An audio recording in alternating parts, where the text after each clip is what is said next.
leaders. We start to look at how do the judges get to the bench. All under black leadership, right? All under the Brooklyn Democratic Party. Now, the majority of us in here are registered Democrats, but I take the position of Brother Darren, where we are registered as Democrats, but we're not Democrats.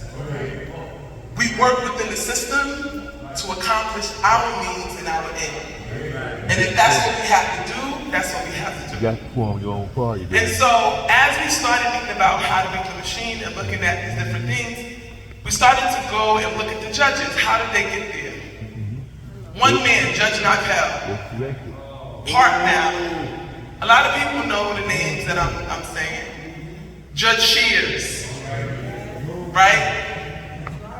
These are the people that have mass foreclosed on black people with fraudulent documents, fraud on service, knowing that the whole process is not even real.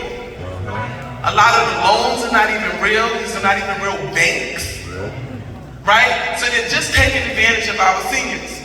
And so what we decided to do, we started looking at everything, and what we started doing, we're now taking back the homes.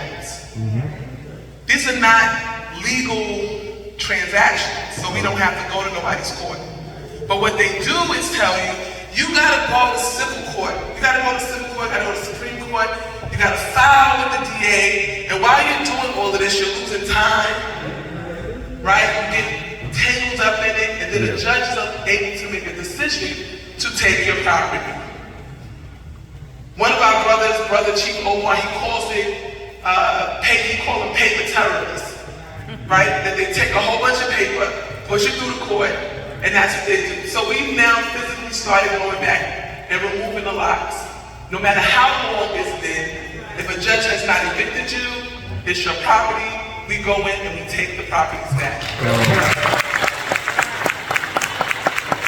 Not only are we doing that, but we're going to be going back to Geraldo Street, back to Supreme Court, room 189, and refiling in the first position, right? These are our homes. Let them take us to court and say that we took their property, but we're gonna put ourselves back in first position. Let them come for us. So this all came from just sitting down and really examining what's happening and looking at what's happening and understanding that they're playing in our face. We just met with Tish James. She said, yes, you're right. Judge Phillips was kidnapped. That did happen. Yes, but she was all a part of it. See, you have to understand that they use people with black skin that look like us, right, to oppress us.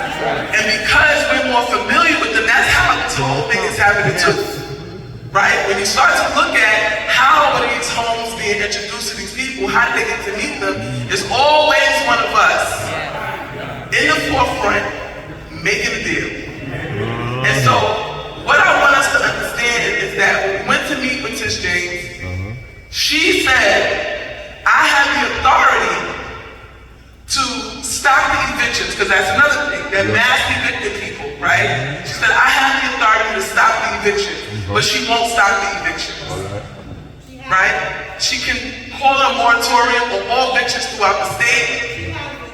She said that the judges don't know what they're doing, they need to be trained, they don't know the law. I'll make sure we get a meeting.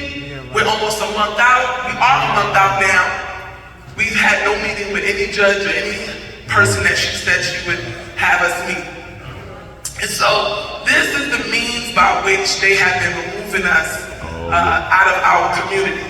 And so one of the things that we do need, right, because I believe in calling to action, we do need men. We do need people to help us when we have to go to these properties, just to have the numbers and people to be there and be vigilant and present to see what's happening, because it's a majority of us women that are there, right? A few of the brothers can get there, but sometimes they're at work.